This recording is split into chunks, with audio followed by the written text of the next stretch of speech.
கருத்து நாமத்தை விட அடைவேந்தேன் கடந்த 11 மாதங்களை பாதுகாத்து இந்த 12ஆம் மாதத்தில் பிரவேசிக்க இறக்கம் பாராட்டினா அவர் நாமத்தை கொண்டதாக தேவன் அறிவித்த ஒரு வார்த்தை வாசித்து கடன் சொல்லுவோம்.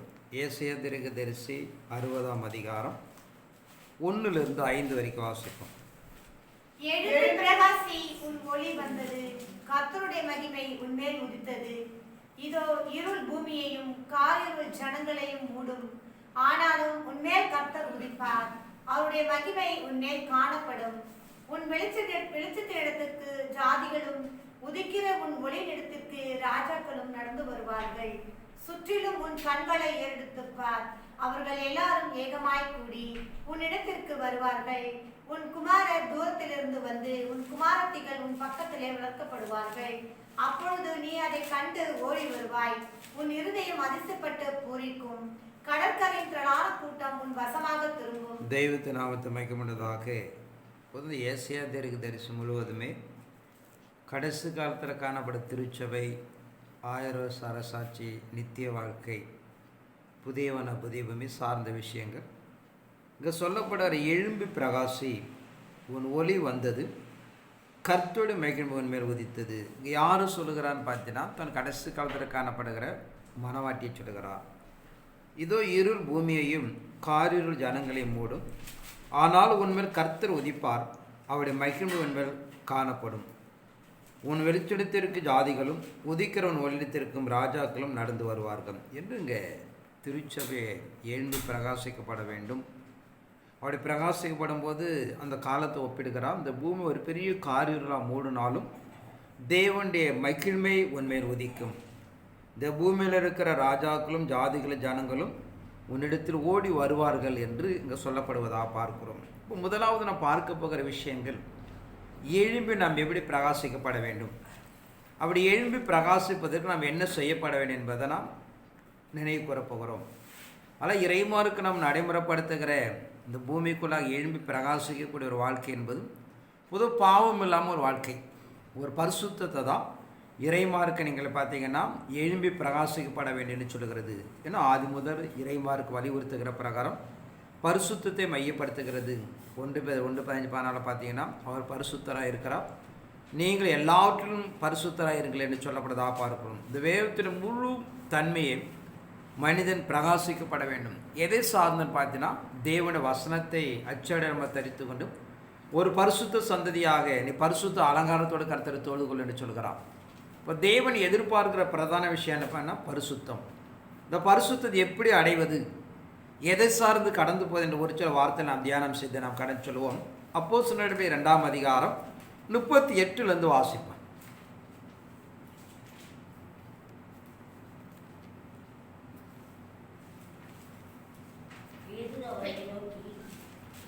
பேதுரு அவர்களை நோக்கி, நீங்கள் மனம் திரும்பி ஒவ்வொருவரும் பாவ மன்னிப்புக்கென்று இயேசு கிறிஸ்துவின் நாமத்தினாலே ஞானஸ்நானம் பெற்றுக்கொள்ளுங்கள், அப்பொழுது பரிசுத்த ஆவியின் வரத்தை பெறுவீர்கள்.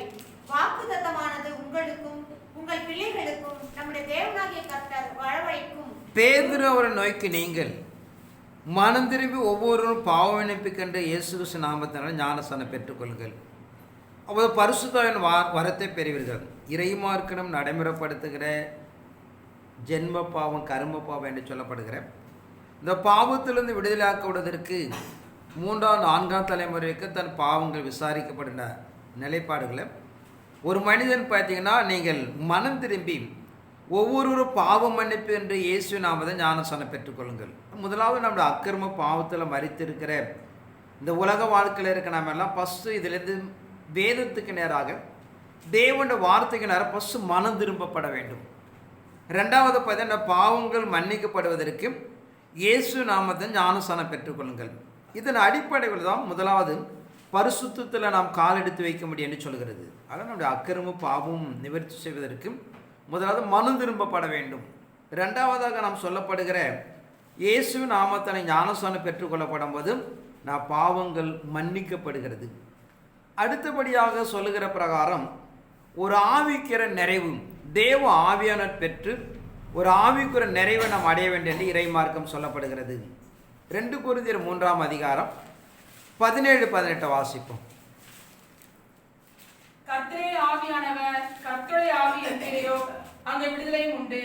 நாம் எல்லாரும் திறந்த முகமாய் கர்த்தருடைய மகிமையை கண்ணாடியிலே காண்கிறது போல கண்டு ஆவியாய் இருக்கிற கர்த்தரால் அந்த சாயலத்தானே மகிமை மேல் மகிமை அடைந்து மறுவாக்கப்படுகிறோம். இங்க பார்க்கிற கர்த்தரே ஆவியானவர், கர்த்தோடாவி எங்கேயோ அங்கு விடுதலை உண்டு. மனம் திரும்பி இயேசு நாமத்தில் ஞானசானம் பெற்ற தேவ பிள்ளைகள் தேவனோட ஆவியை பெற்று நம்ம எல்லாரும் திறந்த முகமாய் கர்த்தருடைய மகிமை கண்ணாடியில் காண்பது போல் கண்டு ஆவியா இருக்கிற கர்த்தரால் அந்த சாயலாக மாற வேண்டும். ஆனால் தேவ சாயலை ஒரு மனிதன் அடைந்து கொள்வதற்கு, தேவ சாயலை பெற்றுக்கொள்வதற்கு ஆவியானவரே அதற்கு அஸ்துபாரமாக இருக்கிறார் என்பதை நாம் அறிந்து கொள்ளப்பட வேண்டும். அது நமக்கு வாக்குத்தத்தம் பண்ணியிருக்கிறார். அந்த வாக்குத்தத்தத்தை நாம் பிடித்து கொண்டு நாம் தேவ சமுதல் கடந்து போய் ஆவியானவர் எப்படியாக நாம் அறிந்து கொள்ளப்பட வேண்டும் என்று சொல்லப்படுவதாக பார்க்கிறோம். யோவான் சுவிசேஷம் 16ஆம் அதிகாரம் 7-8 வாசிப்போம். நான் உங்களுக்கு உண்மையை சொல்லுகிறேன், நான் போகிறது உங்களுக்கு பிரயோஜனமாய் இருக்கும். நான் போகாதிருந்தால் தேற்றவான் உங்களிடத்தில் வரார். நான் போவேனே ஆகில் அவரை உங்களிடத்தில் அனுப்புவேன். அவர் வந்து பாவத்தை குறித்தும் நீதியை குறித்தும் நியாயத்தீர்ப்பை குறித்தும் உலகத்தை கண்டித்து உணர்த்துவார். இங்க தேவ சன்னிதானம் நமக்கு அறிமுறைத்தவரை இயேசு கிறிஸ்து தன் ஊழிய காலத்தில் சொல்லுகிற பிரகாரம், நான் உங்களுக்கு உண்மையை சொல்லுகிறேன், நான் போகிறது உங்களுக்கு பிரயோஜனமாக இருக்கும். நான் போகாத இருந்த தேற்றவள் உங்களிடத்தில் வரார். அவர் வந்து பாவத்தை குறித்து நீதியை குறித்து நியாயத்தீர்ப்பு குறித்தும் உலகத்தை கண்டித்து உணர்த்துவார். அதனால் மனம் திரும்பி இயேசு நாமத்தில் ஞானசானம் பெற்று நாம் தொடர்ந்து பரிசுத்த வாழ்க்கையில் பாவமில்லாமல் நாம் கடந்து போவதற்கும் ஆவியானவரை நாம் பெற்றுக்கொள்ளப்பட வேண்டும். அப்படி ஆவியானவர் பெற்றுக்கொண்ட பிறகுதான் பரிசுத்தத்தை ஒரு மனிதன் அடைய முடியும் என்று சொல்கிறது. ஆவியான நாம் பெற்றுக்கொள்ளப்படவிட்டால் பரிசுத்தத்தை நாம் அடைய முடியாது என்று பார்க்கிறோம். அதை நமக்கு வாக்கு பண்ணியிருக்கிறார். ஒன்று இறைமார்க்கு நாம் சொல்லப்படுகிற மனம் திரும்புதல், பாவ மன்னிப்பு பெற்றுக்கொள்ளுதல், வாக்கு தத்துவத்தை நாம் சுதந்திரித்து கொள்ளப்பட வேண்டும். ஏன்னா இறை சமூகம் நமக்கு வாக்கு கொடுத்திருக்கிற அடிப்படையில் அவர் கடந்து போன பிறகு தேற்றளவான வருவார். அவர் கடந்து வந்து எல்லாத்தையும் நடத்தி கொடுப்பார் என்று நாம் இறைமார்க்கம் சொல்லப்படுவதாக பார்க்கிறோம். மூன்றாவதாக பார்த்தீங்கன்னா அதில் காத்திருக்கப்பட வேண்டும். ஏசாயா தீர்க்கதரிசி 40ஆம் அதிகாரம் 31ஆம் வசனத்தை வாசிப்போம்.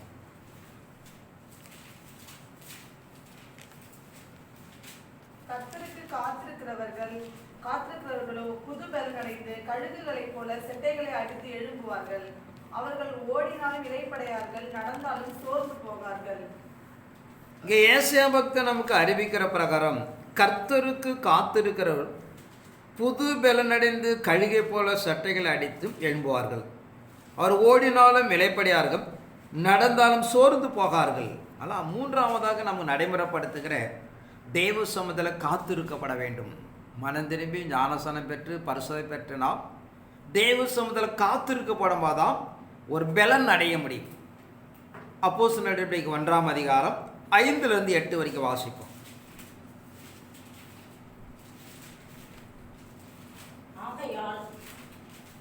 ஆகையால் நீங்கள் எருசலேமுக்கு போகாமல் இதயத்தில் கேள்விப்பட்ட பிதாவின் வாக்குத்தத்தம் நிறைவேற காத்திருங்கள் என்று கட்டளையிட்டார். அப்பொழுது கூடி வந்தவர்கள் அவரை நோக்கி, ஆண்டவரை, இக்காலத்திலா ராஜ்யத்தை இஸ்ரவேலுக்கு திருப்பி கொடுப்பீர் என்று கேட்டார்கள். அதற்கு அவர், பிதாவானவர் தம்முடைய ஆலயத்திலே வைத்திருக்கிற காலங்களையும் வேலைகளையும் அறிகிறது உங்களுக்கு அடுத்ததல்ல. பரிசுத்த ஆவி உங்களிடத்தில் வரும்பொழுது நீங்கள் பலனடைந்து எருசலேமிலும் யூதேயா முழுவதிலும் சமாரியாவிலும் பூமியின் கடைசி பரியந்தம் எனக்கு சாட்சிகளாயிருப்பீர்கள். ஆகிய நீங்கள் எருசலேம் விட்டு போகாமல் என்னிடத்தில் கேள்விப்பட்ட பிதாவின் வாக்குத்தத்தத்தை நிறைவேற காத்திருங்கள் என்று கட்டளையிட்டார். பரிசுத்த ஆவி உங்களிடத்தில் வரும்போதும் நீங்கள் பலனடைந்தும் எருசலேம் யூதாவின் சமாரியா பூமி கடைசி பிறந்தும் எனக்கு சாட்சிகளாக இருப்பீர்கள் என்று பார்க்கிறோம். அதனால் தெய்வ சமூகம் நமக்கு பாவ மன்னிப்பை பெற்ற நாம் தொடர்ந்து ஆவியானவர் பெற்றிருந்தாலும் தேவனுடைய வாக்கு தத்துவத்தை நாம் பெற்றுக்கொள்வதற்கு காத்திருக்கப்பட வேண்டும். அதனால் நாம் எதிர்பார்க்கிற பூர்ண பரிசுத்தத்தை அடைந்து கொள்வதற்கு நாம் தேவ சமூகம் எந்த அளவுக்கு காத்திருக்கணுமோ அப்போதான் நம்ம அதை அடைந்து கொள்ள முடியும். ஏன்னா கடைசி காலத்தில் நமக்கு நியமிக்கப்பட்ட 1 மணி நேரம் ஊழியத்துடைய பிரதான தன்மை, கிறிஸ்துவ சந்திக்கு எதிர்பார்த்து கொண்டிருக்க பிரதான நோக்கம் என்னன்னு பார்த்தீங்கன்னா, நாம் ஒரு பூர்ண தத்துவத்தை அடையணும். அந்த பூர்ண தத்துவத்தை அடைந்து கொள்கிற வரைக்கும் நாம் தேவ சமூகத்தை காத்திருந்து காத்திருந்து காத்திருந்து பலன் அடையப்பட வேண்டும். அதான் நாம் எந்த அளவுக்கு தேவ சமூகத்தில் ஜபத்தில் பரிசுத்தில் நீதியில் காத்திருக்கிறோம் அப்போதான் ஒரு பலனை நாம் அடைந்து இங்கே காணப்படுற 4 நிலையை சொல்லுகிறார். யூதாவிலும் தன்னுடைய சொந்த வாழ்க்கை, குடும்ப வாழ்க்கை, சமூக வாழ்க்கை, இப்படிப்பட்ட நாம் 4 திசைகளுக்கான வாழ்க்கையில் நாம் சாட்சிகளாக நிற்க முடியும். நீங்கள் தேவ சமூகத்தில் காத்திருக்கப்படவிட்டால் அதை நாம் அடைந்து கொள்ள முடியாது என்று பார்க்கிறோம். எல்லாரோட வாழ்க்கை நம்ம பார்க்கிறோம். கொடுக்கப்பட வாக்குத்தத்தத்தை நிறைவேற்றி கொடுக்க காலங்களை ஆபிரகாம் காத்திருந்தார், இஸ்ரவேல் ஜனங்கள் காத்திருந்தார்கள். இயேசு கிறிஸ்து பகல் முழுவதும் மொழி செய்கிற ஆக்காலத்தில் பிதாவிடத்தில் காத்திருக்கிறார். இப்படி இறைமார்க்கத்தில் கொடுக்கப்பட வாக்குத்தத்தத்தை நிறைவேற்றி கொடுக்க தெய்வத்தில் நாம் செய்து கொடுப்பதற்கு பார்த்தீங்கன்னா அந்தந்த நிலைகளை நாம் காத்திருக்கப்பட வேண்டும். ஒரு தேசத்தை சுதந்திரித்துக் கொள்கிற விஷயமா இருக்கலாம், ஒரு ஐஸ்வர்யத்தை அடைந்து கொள்கிற விஷயமா இருக்கலாம், ஒரு ஞானத்தை அடைந்து கொள்கிற விஷயம், எந்த ஒரு காரியங்களுக்கும் நான் தேவசமத்தை காத்திருக்கப்படும் போதான் அதை நான் பரிபூர்ணம் அடைய முடியும். அப்படி காத்திருக்கப்படனா அதை அடைய முடியாது. அதனால் இதை மனந்திரும்பட ஞானசம் எடுத்துகிட்டு அப்போ அதோட இப்போ நின்றுட்டேன் ஒன்றும் பிரயோஜனம் அல்ல. நாம் பூர்ணம் அடைகிற நிலைகளுக்கு வேதம் என்ன எழுதி வைத்திருக்கிறோம் அந்த காரியங்களை காத்திருக்கப்படும் போதான் அது சம்பூர்ணமாக நம்ம அடைய முடியும். அதனால் முதலாவது இறைமார்க்கம் எதிர்பார்க்கிற எழும்பி பிரகாசிக்கக்கூடிய வாழ்க்கை வாழ்க்கையில் மனந்திரும்பப்பட வேண்டும். அப்படியே 3ஆம் 4ஆம் பாவங்கள் மன்னிப்பதற்கு ஞானசானம் பெற்றுக்கொள்ளப்பட வேண்டும். தேவ சமூகத்தில் காத்திருந்து ஆவியை பெற்றுக்கொள்ளப்பட வேண்டும். ஆவியினாலே நாம் புதிதாக்கப்பட வேண்டும். இந்த அடிப்படைக்குள்ள தான் இறைமார்க்கம் எதிர்பார்க்கிற ஒரு பிரகாசத்தை நம்ம அடைய முடியும். இப்படிப்பட்ட நிலையில் இல்லைன்னா அதை என்ன பண்ண நம்ம அடைய முடியாது என்று இறைமார்க்கம் சொல்கிறது. அதெல்லாம் நம்ம கடைசி காலத்தில் காணப்படுகிற இறைமார்க்கம் நம்ம நடைமுறைப்படுத்துகிற பிரகாரம் இப்படிப்பட்ட ஒரு வாழ்க்கை இருந்தால் தான் அதை நாம் தெய்வ திட்டத்தை நாம் நிறைவேற்றி கொடுக்க முடியும் என்று சொல்லப்படுதா பார்க்கிறோம். வெளிப்படுத்தின 19ஆம் அதிகாரம் 7-8 வாசிப்போம். நாம் சந்தோஷப்பட்டு களி கூர்ந்து அவருக்கு துதி செலுத்த கடவோம். ஆட்டுக்குட்டினுடைய கல்யாணம் வந்தது, அவருடைய மனைவி தன்னை ஆயத்தமணினாள் என்று சொல்ல கேட்டேன். சுத்தமும் பிரகாசமான மெல்லிய வஸ்திரம் தரித்துக் கொள்ளும்படி அவளுக்கு அளிக்கப்பட்டது. நாம் சந்தோஷப்பட்டு களி கூர்ந்து அவருக்கு துதி செலுத்த கடவோம். ஆட்டுக்குடியான கல்யாணம் வந்தது, அவருடைய மனைவி தன் ஆயத்தம் பண்ணினாள். சுத்தமும் பிரகாசமான மெல்லிய வஸ்திரம் தரித்துக்கொள்ள அவளுக்கு அளிக்கப்பட்டது. அதில் சுத்தம், பிரகாசம், மெல்லிய வஸ்திரம் இப்படிப்பட்ட நிலைகளுக்குள்ளாக அந்த ஒரு 3 நிலைகளை சொல்லுகிறார். மனிதன் இப்படியாக சுத்தப்படுத்தப்படுகிறான், அடுத்தால் ஒரு பிரகாசத்தை அடைகிறான், அடுத்தபடி ஒரு மெல்லிய வஸ்திரம் என்று சொல்கிறது. இதன் அடிப்படைக்குள்ள தான் நாம் இறைசமும் எதிர்பார்க்கிற ஒரு பரிசுத்தத்தை நாம் அடைய முடியும். இல்லைன்னா நம்ம தான் தேவன் எதிர்பார்க்கிற கடைசி காலத்தில் தன் மனவாட்டியை தன்னை மாற்றிக்கொள்ள முடியாது என்று பார்க்கிறோம். இப்படிப்பட்ட மாற்றிக்கொண்டு நாம் கடந்து போகிற அந்த காலத்தை ஒப்பிடுகிறார். அந்த காலம் பார்த்தீங்கன்னா பூமிக்குள்ளாக ஒரு பெரிய காரிருள். 62ஆம் வசனத்தை வாசிப்பு. ஏசாயா.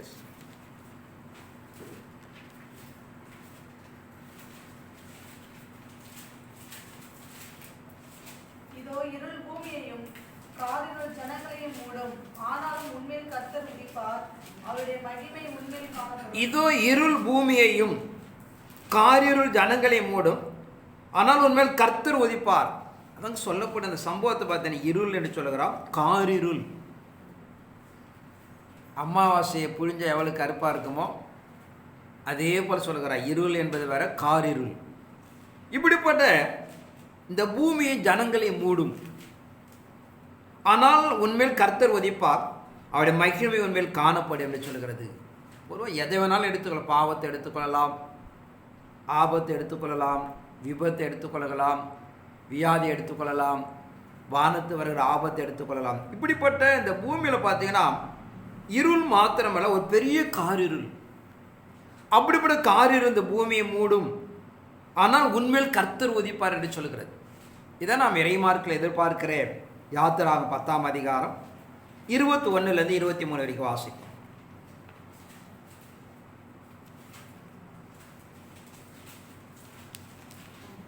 யாத்திராகம் 10ஆம் அதிகாரம் 21 23.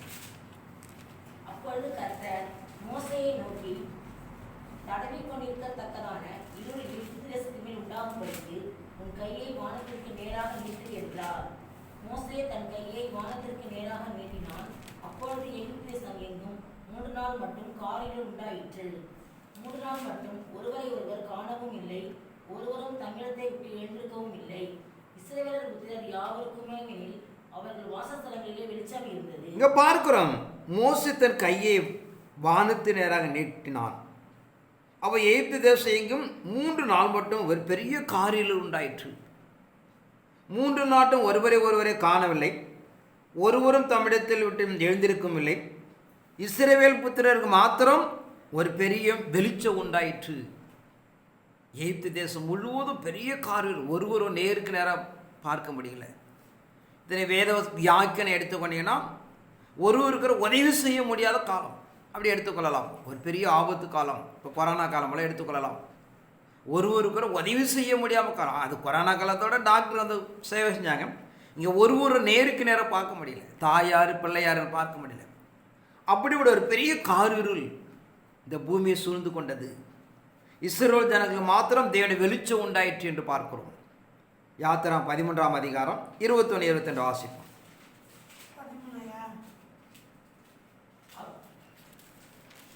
வாசிங்க 13. பிரயாணப்பட்டு வனாந்தரத்தின் ஓரமாய் ஏத்தாமிலே பாளையம் இறங்கினார்கள். யாத்திராகம் இரவும் பகலும் வழிநடத்த கூடும்படிக்கு கர்த்தர் பகலில் அவர்களை வழிநடத்த மேகஸ்தம்பத்திலும் இரவில் அவர்களுக்கு வெளிச்சம் காட்ட அக்கினி ஸ்தம்பத்திலும் அவர்களுக்கு முன் சென்றார். பகலிலே மேகஸ்தம்பமும் இரவிலே அக்கினி ஸ்தம்பமும் ஜனங்களிடத்திலிருந்து விலகி போகவில்லை. அவர் இரவும் பகலும் வழி நடக்கக்கூடாதபடிக்கு கர்த்தர் பகலிலே அவர்களை வழிநடத்த மேகஸ்தம்பமும் இரவிலே அவர்களுக்கு வெளிச்சம் காட்ட அக்கினி ஸ்தம்பமும் அவர்களுக்கு முன் சென்றார். பகலிலே மேகஸ்தம்பம் இரவில் அக்கினி ஸ்தம்பமும் ஜனங்களிடத்திலிருந்து விலகி போகவே இல்லை. ஒரு நாள் 40 ஆண்டுகள் இஸ்ரவேல் ஜன 2ஆம் வரை மீட்பை தேவன் நடத்தப்படும் போது பகலில் எப்படியாக ஒரு மேகஸ்தம்பம், இரவில் ஒரு பெரிய அக்கினி ஸ்தம்பத்தை நடைமுறைப்படுத்தி அவர்களை வழிநடத்தினது என்று பார்க்கிறோம். அதில் இஸ்ரவேலுக்கும் எகிப்துக்கும் ஒரு பெரிய வித்தியாசத்தை நடைமுறைப்படுத்தினார். தேவ சமூகம் அவர்களை எல்லா நிலையிலும் காத்து கொண்டது என்று பார்க்கிறோம். அதே போல் நாம் நடைமுறைப்படுத்த போகிற கடைசி நாட்களும் சபையானது இப்படி ஒரு பெரிய நிலைகளை நாம் நடைமுறைப்படுத்தி தேவன் நம்மை கொண்டு போகிறார் என்று சொல்லப்படுறதா பார்க்கிறோம். யோவேல் தீர்க்கதரிசி 2ஆம் அதிகாரம் 30 வாசிப்போம். வானத்திலும் பூமியிலும் இரத்தம் அக்கினி புகை ஸ்தம்பங்களாகிய அதிசயங்களை காட்டுவேன். கர்த்தருடைய பெரிதும் பயங்கரமான நாள் வரும் முன்னே சூரியன் இருளாகவும் சந்திரன் இரத்தமாகவும் மாறும். அப்பொழுது கர்த்தருடைய நாமத்தை தொழுது கொள்ளுகிறவன் எவனோ அவன் ரட்சிக்கப்படுவான். வானத்தும் பூமியில ரத்தம் அக்கினி புகஸ்தமாகிய அதிசயங்களை காட்டுவேன். கர்த்தருடைய பெரிதும் பயங்கரமான நாள் வரும் முன்னே சூரியன் இருளாகும் சந்திரன் ரத்தமாக மாறும். அப்போது கர்த்தருடைய நாமத்தை தொழுது கொள்ளுகிறவன் எவனோ அவன் ரட்சிக்கப்படுவான்.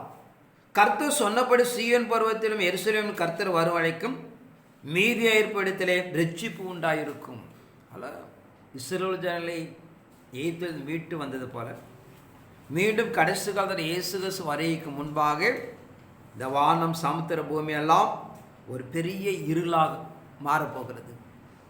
அப்படிப்பட்ட காலகட்டத்துக்குள்ளாக இறைமார்க்கம் சொல்லுகிற பிரகாரம் அப்போ கர்த்தருடைய நாமத்தை தொழுது கொள்ளும் எவனோ அவன் ரட்சிக்கப்படுவான். கர்த்தர் சொன்னபடியே சீயோன் பருவத்திலும் எருசலேமிலும் கர்த்தர் வரவழைக்கும் மீதியாக இருப்பிடத்திலே ரட்சிப்பு உண்டாயிருக்கும். நாட்களில் தேவன் என்ன தீர்மானித்திருக்கிறாரோ அதன் அடிப்படைகளாக தன் சொந்த ஜனங்களை ஒன்றிணைக்கிறார் என்று பார்க்கிறோம். தன் சொந்த ஜனத்து மாத்திரம் ஒரு பெரிய வெளிச்சம் உண்டாகிறது. ஆனால் இறை சமூகம் நம்ம நடைமுறைப்படுத்துகிற பிரகாரம் அது வெளிச்சம் என்பது நம்ம நேரடியாக வெறும் லைட் வெளிச்சத்தை எடுத்துக்கொள்ள வேண்டிய அவசியம் இல்லை. அந்நாட்களில் ஒரு வாசல் திறக்கப்படும். ஒரு பத்னியாக இருப்பீங்க, ஆகாரம் கொடுக்கப்படலாம், வியாதியாக இருக்கலாம், குணப்படுத்தப்படலாம், ஒரு பலமுள்ள ஆபத்தில் இருக்கலாம், அவங்களை காப்பாற்றப்படலாம். இப்படிப்பட்ட வெளிச்சம் என்பது நம்ம நேரடியாக ஒரு சூரியன் ஒளி நம்ம எடுத்துக்கோ பொருந்தாது. இறைமார்க்கு நடைமுறைப்படுது. அப்படிப்பட்ட ஒரு இக்கட்டமான ஒரு காலகட்டத்துக்குள்ளாக தேவன் உங்களை காப்பாற்றுகிறார், உங்களை தப்பி வைக்கிறார், உங்களை உதவி செய்கிறார் என்பதை நம்ம அறிந்து கொள்ளப்பட வேண்டும். நேரடியாகவும் ஒரு பக்கம் உண்டு, இன்னொன்று இறைமார்க்கம் எதிர்பார்க்கிற பிரகாரம் தேவன் அப்படிப்பட்ட ஒரு கடினமான காலத்துக்குள்ளாக நம்மை பாதுகாத்து ரட்சித்து நடைமுறைப்படுத்துவார். ஏன்னா நிறைய நமக்கு ஆதாரம் இருக்கிறது. இதே யோவேல் 2ஆம் அதிகாரம் 7 வாசிப்போம். அவைகள் பராக்கிரமசாலிகளைப் போல் ஓடும், யுத்த வீரரைப் போல் மகிழேறும், வரிசைகள் பிசகாமல் ஒவ்வொன்றும் தன் தன் அணியே செல்லும், ஒன்றை ஒன்று நிற்காது, ஒவ்வொன்றும் தன் தன் பாதையிலே செல்லும். அவைகள் ஆயுதங்களுக்குள் விழுந்தாலும் காயப்படாமல் போகும். அவைகள் பட்டணம் எங்கும் செல்லும், மதிலின் மேல் ஓடும், வீடுகளின் மேல் ஏறும், பலகனி வழியாய் திருடனை போல் உள்ளே நுழையும். அவைகளுக்கு முன்பாக பூமி அதிரும், வானங்கள் அசையும், சூரியனும் சந்திரனும் இருண்டு போகும், நட்சத்திரங்கள் ஒளிமழுங்கும். கர்த்தர் தமது சேனைக்கு முன் சத்தமிடுவார். அவருடைய பாளையம் மகா பெரியது. அவருடைய வார்த்தையின்படி செய்கிறதுக்கு வல்லமை உள்ளது. கர்த்தருடைய நாள் பெரிதும் மகா பயங்கரமாய் இருக்கும். அதை சகிக்கிறவன் யார்? இங்கே இறைமார்க்கு நமக்கு நடைமுறைப்படுத்துகிற பிரகாரம் அவைகள் பராக்கிரமசாலை போல ஓடும், யுத்த வீரரை போல மதிலேறும், வரிசைகள் பேசாமல் ஒவ்வொன்று தன் தன் அணியிலே செல்லும், ஒன்றை ஒன்று நெருங்காதும், ஒவ்வொன்று தன் பாதையிலே செல்லும். அவைகள் ஆயுதங்களே விழுந்தாலும் காயப்படாமல் போகாது. அவைகள் பட்டணம் எங்கும் செல்லும், மதில் மேல் ஓடும், வீடுகளின் மேல் ஏறும், பலகனை வழிய திருடனை போல் உள்ளே நுழையும். அவைக்கு முன்பாக பூமி அதிரும், வானங்கள் ஆசையும், சூரியன் சந்திரன் ரத்தம் போல இருண்டு போகும். ஆனால் இறை சமூகம் ஒரு கடினமான காலத்தில் பலகனி வழியாக நம்ம இயேசு கிறிஸ்து ஒளிய காலத்தில் பார்க்கிறோம். தன் சீஷர் மத்தியில் கூடி பயந்து கொண்டு இருக்கும்போது அவர் நடுப்புற வந்து நிற்கிறார். உங்களுக்கு சமாதானம் உண்டாவாத என்று சொல்கிறார். இப்படி ஒரு பூட்டப்பட்டிருக்கிற வீட்டுக்குள்ளாக ஒரு அறைக்குள்ள தேவன் கடந்து வருகிறார். அதேபோல் இறைமாருக்கு நாம் எதிர்பார்க்கிறவனமாக ஒரு கடினமான காலம் என்பதனாலே தேவன் தூதர்களெல்லாம் கடந்து வந்து நம்மை போஷிப்பார்கள் என்று பார்க்கிறோம். ஏன்னா இரவு பகலும் அடைப்பட்டு கிடக்கிறது, பூமியில் வெளிச்சம் இல்லை. இங்கு வெளியில் போனால் ஒரு பக்கம் பயம், நம்ம மெத்த 20 பால் கொடுக்கிறதுக்கும் கற்புவதற்கு ஐயோ என்று சொல்கிறார். இப்படி பூலோகம் வெளியில் பார்த்தீங்கன்னா பலமுள்ள ஒரு பெரிய சேதம் நாம் வெளிப்பது 8-7 பார்க்குறோம். இப்படிப்பட்ட நிலைகளை வெளியே கடந்து போகாமல் ஒரு சூழ்நிலை. சூரியன் சந்திரன் நட்சத்திரம் ஒரு பாற்று உடைக்கப்படுகிறது, அதெல்லாம் ஒளி கொடுக்காமல் இருக்கிறது. இப்படிப்பட்ட காலத்துக்குள்ளே நீங்களை பார்த்தீங்கன்னா தேவன் தூதர்கள் கடந்து வந்து பலகனிய வழியை உள்ளே வந்து நம்மை போஷித்து நம்முடைய தேவைகளை சந்திக்கிறார்கள் என்று பார்க்கிறோம். அதனால் சொல்லுகிறார், இருளும் காரிருளும் மூடினாலும் உங்கள் மேல் நான் உதிப்பேன் என்று சொல்கிறார். இப்படி ஒரு கடினமான காலத்தை நாம் சந்திக்கப்படும் போது இறைமார்க்கு நடைமுறைப்படுத்துகிற பிரகாரம் தேவன் நம்மை போஷித்து அங்கே வழி நடத்துகிறார் என்பதை நாம் அறிந்து கொள்ளப்பட வேண்டும். அதில் முதலாவது பார்த்தீங்கன்னா ஒரு பரிசுத்த வாழ்க்கை நமக்கு கொடுக்கிறார். ஏன்னா உலகெல்லாம் பாவம் அக்கிரம நிறைந்த நிலைகளை தன் சொந்த மனவாட்டிக்கு மாற்ற ஒரு பரிசுத்தத்தை நடைமுறைப்படுத்தி கொடுக்கிறார். ரெண்டாவது, அது ஒரு பெரிய ஆபத்து காலம். வானம் பூமி சமுத்திரம்லாம் மனிதனுக்கு விரோதமாக எழும்போதுனாலே தேவனுடைய கிருபை அங்கே நம்ம தாங்குகிறது என்று பார்க்கிறோம். 60:3 வாசிப்போம். ஏசு 60:3.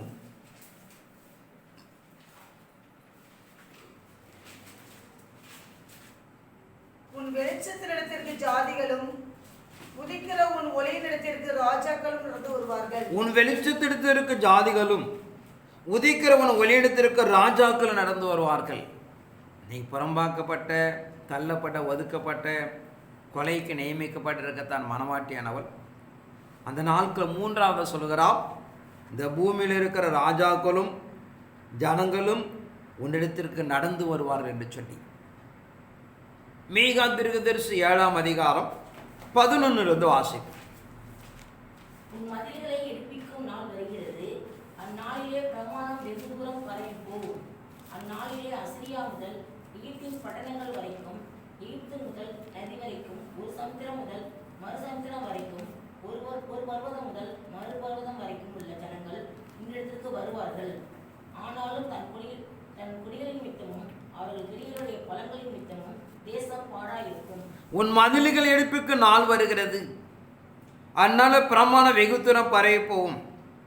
அதனால அசிரியா முதல் எகிப்து பட்டணங்கள் வரைக்கும், எகிப்து முதல் நதி வரைக்கும், ஒரு சமுத்திரத்துடைய மறு சமுத்திரம் வரைக்கும் உன்னை தேடி வருவார்கள் என்று சொல்கிறது. நீ எகிப்து தேசத்தில் புறப்பட்ட நாளிலே நடந்தது போலவே உன் அதிசயங்களை காண பண்ணுவேன். அதனால் இறை சமூகம் எகிப்து தேசம் காணப்பட ராஜாக்கள் நியாயாதிபதிகள் எல்லாம் பிரமிக்கத்தக்க, அவளை இந்த இடத்தோட ஓடினால் போதும் என்று நினைக்கத்தக்க பார்த்தீங்கன்னா ஒரு பெரிய கிரிகளை நடைமுறைப்படுத்தினார். அதேபோல் கடைசி காலத்தில் நடைமுறைப்படுத்தப்படுகிற கிரிகளினாலே ஒரு சமுத்திரம் தொடங்கி மறு சமுத்திரம், ஒரு பருவம் தொடங்கி மறுபருவம் பார்த்தீங்கன்னா உன்னை எதிர்த்த பகைத்த தீமை செய்த எல்லாரும் உன்னை தேடி வருவார்கள் என்று நாம் நடைமுறைப்படுத்துகிறார். மல்கியா தீர்க்கதரிசி 4ஆம் அதிகாரம் 1 வாசிப்போம். இதோ சூளையைப் போல எரிகிற நாள் வரும். அப்பொழுது அகங்காரிகள் யாவரும் அக்கிரமம் செய்கிற யாவரும் துரும்பாயிருப்பார்கள். வரப்போகிற அந்த நாள் அவர்களை சுட்டெரிக்கும்.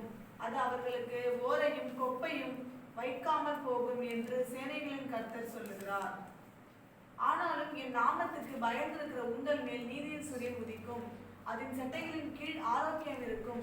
நீங்கள் வெளியே புறப்பட்டு போய் கொழுத்த கன்றுகளை போக வளர்வீர்கள். துன்மார்க்கரை மிதிப்பீர்கள். நான் இதை செய்யும் நாளிலே அவர்கள் உங்கள் உள்ளங்கால்களின் கீழ் சாம்பலாய் இருப்பார்கள் என்று சேனைகளின் கர்த்தர் சொல்லுகிறார். இது சூளையை போல எரிகிற நாள் வருகிறது.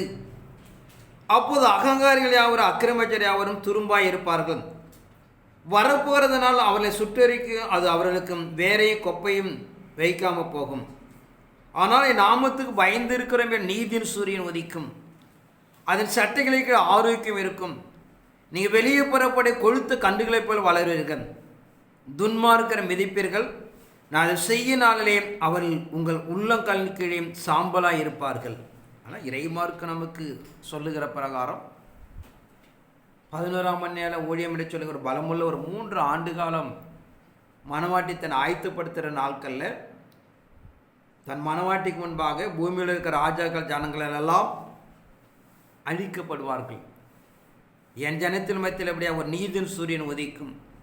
அவருடைய சட்டைகளுக்கு ஆரோக்கியம் இருக்கும். அவர் வெளியே கொழுத்து கன்றுகளைப் போல் வளருவார்கள் என்று சொல்கிறது.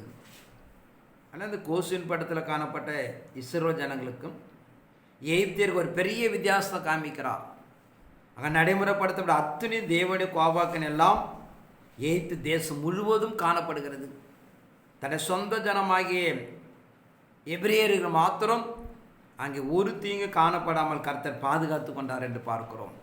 மீண்டும் தேவன் ஒரு காலத்தை நடைமுறைப்படுத்தி வைத்திருக்கிறார்.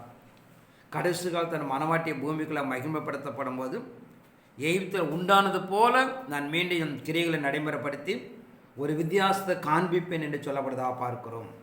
மீண்டும் ஏசாயா தீர்க்கதரிசி 60ஆம் அதிகாரம் 4-5 வாசிப்போம். சுற்றிலும் உன் கண்களை ஏறெடுத்து பார். அவர்கள் எல்லாரும் ஏகமாய் கூடி உன்னிடத்தில் வருகிறார்கள். உன் குமாரன் தூரத்திலிருந்து வந்து உன் குமாரத்திகள் உன் பக்கத்திலே வளர்க்கப்படுவார்கள். அப்பொழுது நீ அதை கண்டு ஓடி வருவாய். உன் இருதயம் அதிசயப்பட்டு பூரிக்கும். கடற்கரையின் திரளான கூட்டம் உன் வசமாய் திரும்பும். ஜாதிகளின் பலத்த சேனை உன்னிடத்திற்கு வரும். பார்க்கிறோம், சுற்றிலும் உன் கண்களை ஏறெடுத்து பார். அவர் எல்லாரும் ஏக கூட்டமாய் கூடி உன்னிடத்து வருவார்கள். உன் குமாரத்தின்படியாக உன் பக்கத்தில் வளர்க்கப்படுவார்கள். மணல் தனியாக உன் ஜனங்கள் எப்படியா ஒன்றிணைக்கப்படுவார் என்று பார்க்கிறோம். ஆனால் இறைமார்க்கு நமக்கு நான் இன்னொரு முறை வானத்து பூமி அசைப்பேன் என்று சொல்கிறார். வெட்டாந்தரை அசைக்கப்படும் என்று சொல்லப்படுவதாக பார்க்கிறோம். உலகம் உண்டான முதல் இதுவரைக்கும் செய்யப்படாத ஒரு பலமுள்ள ஆபத்து காலங்களும் கிரியைகளை நடைமுறைப்படுத்துகிறேன் என்று சொல்கிறார். அதன் அடிப்படையில் அந்த வசனத்தை அங்கு மையப்படுத்துகிறார். எழும்பி பிரகாசி, உன் ஒளி வந்தது, கர்த்தருடைய மகிமை மேல் உதித்தது என்று பார்க்கிறோம். ஆனால் இறைமார்க்கும் எதிர்பார்க்கிற தேவசன் நாம் நடைமுறைப்படுத்துகிற பிரகாரம் ஒரு பரிசுத்தத்தை சார்ந்து நாம் ஓடி தேவசம் நிற்கப்படும் போது உன்னதத்து நாம் ஆவியார் 1ஆம் நூற்றாண்டில் ஊற்றினது போல நம்மை ஊற்றி அவர் மகிமைப்படுத்துவார் என்று சொல்லப்படுவதாக பார்க்கிறோம். ஏசாயா தீர்க்கதரிசி 11ஆம் அதிகாரம் 11 வாசிப்போம்.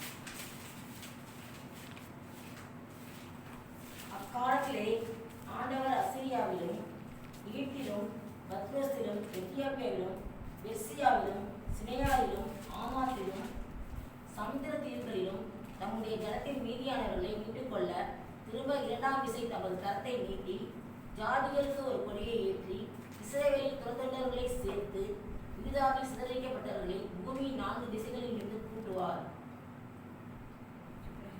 அக்காலத்தில் ஆண்டவர் அசிரியாவிலும் எகிப்திலும் பத்ரோசிலும் எத்தியோப்பியாவில் என்று சொல்லி தெய்வத்திடத்தை விரோதமாக காணப்பட்ட ஒரு 7 தேசங்களை ஒப்பிடுகிறார்.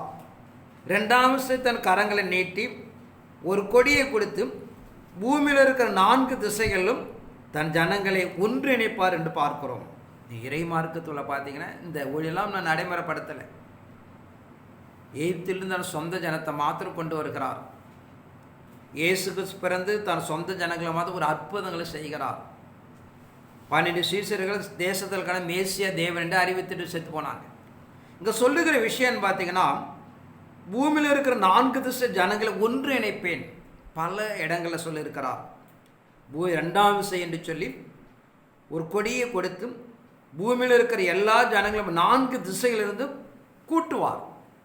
அதில் மீண்டும் ஒரு பெரிய ஊழியத்தை நடைமுறைப்படுத்தி பூமியில் இருக்க தன் சொந்த ஜனங்கள்லாம் அவர் ஒன்றிணைக்கப்பட வேண்டும் என்று இறைமார்க்கம் எதிர்பார்ப்பதாக பார்க்கிறோம். அப்போஸ்தலர் நடவடிக்கை 2ஆம் அதிகாரம் 43 வாசிப்போம்.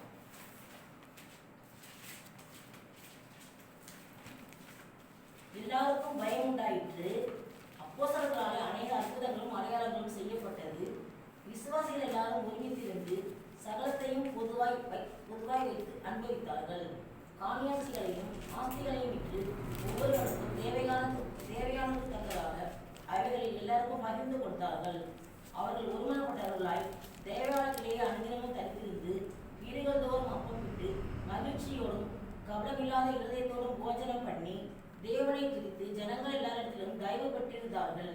ரட்சிக்கப்படுவர்களை கர்த்தர் அனுதினமும் சபையிலே சேர்த்து கொண்டு வந்தார். அவர் அப்போஸ்தலருடைய உபதேசத்தில் அந்நியவனத்தில் அப்பம் பெற்குதலும் ஜெபமனை உறுதியாக தரித்திருந்தார்கள். எல்லாருக்கும் பயம் உண்டாயிற்று. அப்போஸ்தலர் அநேக அற்புதங்களும் அடையாளம் செய்யப்பட்டது. விசுவாசிகள் எல்லாரும் ஒருமித்திருந்து சகலத்தையும் பொதுவாக அனுப்பித்தார்கள். காணியாட்சிகளையும் ஆஸ்திகளையும் விற்று ஒவ்வொன்றுக்கும் தேவையானதையும் பகிர்ந்து கொடுத்தார் என்று பார்க்கிறோம். அனுதினமும் ரட்சிக்கப்படுகிற ஜனங்களை சபைகளாக சேர்த்து வந்தார்கள். எப்போ நடக்குதுன்னு பார்த்தீங்கன்னா, ஒரு கிரியை மருத்துவரை உயிரோடு எழுப்புகிறார்கள். முடவன் மானை போல நடக்கிறான். குருடர்கள் கண்கள் திறக்கப்படுகிறது. அப்படி நடைமுறை பார்த்து ஜனங்கள் திரளாக கூடி வருகிறார்கள். அதை தான் அங்கே ஒப்பிடுகிறார். உன் கண்களை ஏறெடுத்து பார். தூரத்தில் இருக்கலாம் கடந்து வந்து உன்னோட வளர்க்கப்படுவார்கள் பக்கத்தில் என்று சொல்கிறது. உன் ஜனங்களை மணலுத்தனையாக பெருகுவார் என்று சொல்கிறது.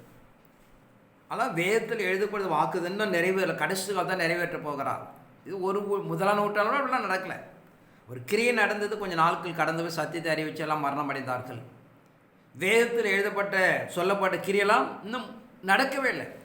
ஆனால் கடைசி காலம் என்பதை நாம் அறிந்து கொள்ளப்பட வேண்டும். அப்போஸ்தலர் 5ஆம் அதிகாரம் 12 வாசிப்போம்.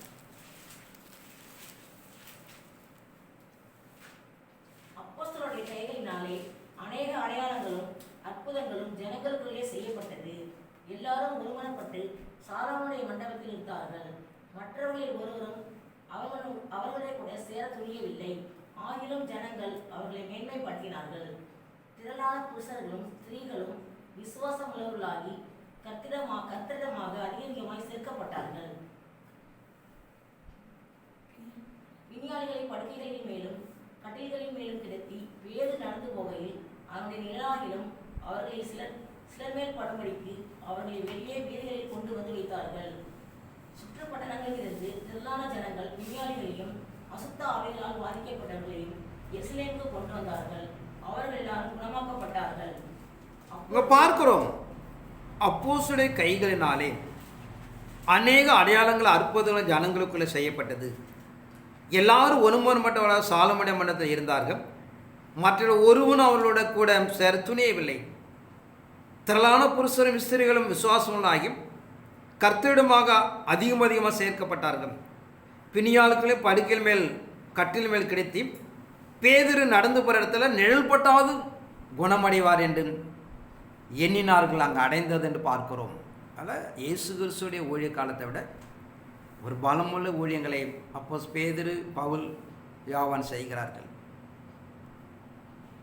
எண்ணெய் சட்டியில் போடுகிறார்கள். அவர்கள் மரணம் அடையலை. அதாவது பத்மேதுக்கு யோவானை நாடு கடத்துறாங்க. இவனை கொல்லவும் முடியலையே, இவன் சுவிசேஷன் நிறுத்த மாட்டான், இவனை நாடு கடத்தியாச்சுன்னா இவன் ஊழியம் நின்று விடும் என்று. இப்படிப்பட்ட ஒரு சாதாரண ஒரு விதைப்பின் ஊழியம். அதெல்லாம் விதைப்பின் ஊழியமே இருந்தனா அறுவடை ஊழியமே எவ்வளோ பலமுள்ளதை நாம் அறிந்து கொள்ளப்பட வேண்டும். ஆனால் இறைமார்க்கு நாம் நடைமுறைப்படுத்துகிறதா அங்கே ஒப்பிடுகிறார். 60ஆம் அதிகாரத்தில் எழும்பி பிரகாசி, உன் ஒளி வந்தது, கர்த்தருடைய மகிமை நாம் மேல் உதிக்கும் என்று சொல்லி. அதனால் நாம் தீர்மானிக்கப்பட்ட தெய்வ திட்டத்தை நாம் கடந்து போவதற்கு நம்ம தயாராக்கி கொள்ளப்பட வேண்டும். நாளுக்கெல்லாம் புதிதாக்கி கொண்டே இருக்கணும். பாவம் வருதுன்னா மனசை விட அறிக்கை செய்து தேவசலம் கடந்து போய் நாம் புதிதாக்கி கொள்ளப்பட வேண்டும். தேவனுடைய மகிமை நாம் மேல் உதிக்கும் என்று சொல்கிறது. அதன் பிறகுதான் ஒரு பெரிய காரிருள் வருகிறது பூமிக்குள்ளாக. ஏன்னா அந்த மகிமை உதிச்சாதான் அடுத்த காரிருளே வரும். மகிமை உதிக்காத வரை காரிருள் வராது. ஏன்னா அடுத்து சாத்தான் உள்ள இறங்கிடுவான். அவன் இறங்கி அவனால் முடிந்த பலத்தை பயன்படுத்துவான். ஆனால் தேவன் தன் சபைக்குள்ளாக இருந்து அங்கே சொல்லப்படுகிற ராஜாக்களும் ஜாதிகளும் ஓடி வருவார்கள். தூரத்தின பிள்ளைகளை கடந்தவன் பக்கத்தில் வளர்க்கப்படுவார்கள். பூமியிலுக்கு 4 தேசம் தேவன் ஒரு பெரிய மகத்துவத்தை நடைமுறைப்படுத்துவார் என்று சொல்லுகிறது. அது சீக்கிரமாக நாட்களை எண்ணிக்கொண்டு இருப்பதனாலே இந்த வாழ்க்கையில் தோன்றுகிற தென்படுகிற காணப்படுற எல்லா பாவங்களை அறிக்கை செய்து நாம் எந்த அளவு திருச்செவினை பரிசுத்தப்படுத்திக் கொள்கிறோமோ அதுவே தெய்வத்திடத்துக்கு ஒரு பயனுள்ளதாக இருக்கும். நான் வாசத்தை எதிர்பார்த்த வசனம் அப்போ தான் நிறைவேறும். நான் பாவத்தில் சாபத்தில் மறைத்து தேவசத்தை கோபாக்கினை உண்டாக்கி கொள்ளாமல் நான் வாழ்க்கைக்கான வரை எல்லா அக்கிரம் பாவலம் அறிக்கை செய்து புதுப்பித்துக் கொள்ளும் போது ஒரு பெரிய எதிர்பார்க்கிற ஒரு ஒளி நம்ம மேல் உதிக்கப்படும். தேவன் சொல்லுகிற பிற திருச்சபையை பயன்படுத்தி அவர் நிறைவேற்றிக் கொள்வார். தேவனை வருகை நம்ம ஆயத்தப்படுத்தும்படியாக கேட்டுக்கொண்டு கர்த்தருடைய வார்த்தையை ஆசீர்வதிப்பாராக. ஆமென்.